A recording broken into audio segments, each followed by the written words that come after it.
welcome, etc. Welcome to my no-nonsense sales pitch for this Rover 600. This Rover 600 is for sale, but I don't really want it to be, but it's going to have to be. So let me talk you through it.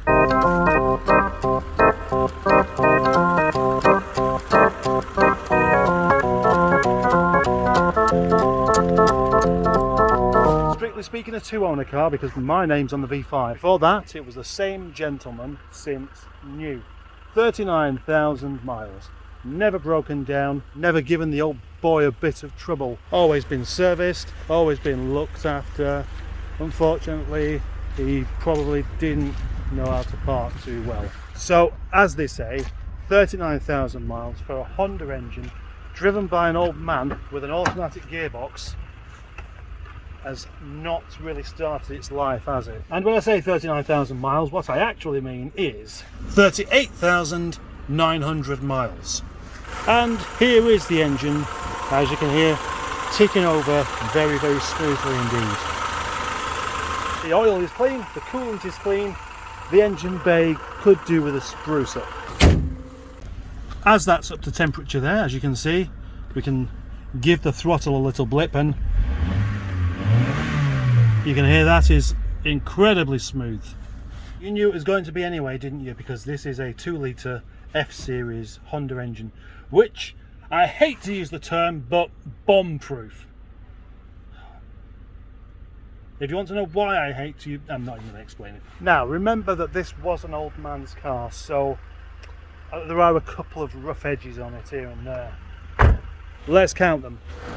One there, tiny one there. I had a bit of a scrape somewhere, and then someone has sprayed some lacquer off. Now, I have been meaning to try and polish that off, but I haven't got around to it. This car is 23 years old this year, so as you would expect, there are going to be just a couple of little, marks like that. Bits of lacquer peel here and there, and also the roof has faded quite a lot, and the bonnet has faded a bit as well. So that needs some attention. Inside, we have a couple of other things like that to consider. This slight tear on the seat there, and well, not really much else to be honest. Oh, the headlining. Yes, the headlining is sagging. Why wouldn't it be sagging? Of course it's sagging. They're always going to be saggy, aren't they? In the back we have this lovely cream interior and cream carpets, which are proper carpets. And in this light there's a bit too much sun, so it's causing an awful lot of shadows, but it is very, very nice. Probably better than it looks at the moment. What does it drive like? Well, I can tell you, it drives like it's brand new. It's absolutely superb. No knocks or clonks or anything like that at all. It's just supple, smooth, and lovely. It's very lovely. I would like to keep this lovely car, but I can't. I want to sell that one over there instead and keep this one, but I can't. So there we go. That's waffle. That's not no nonsense. That's shut up, you.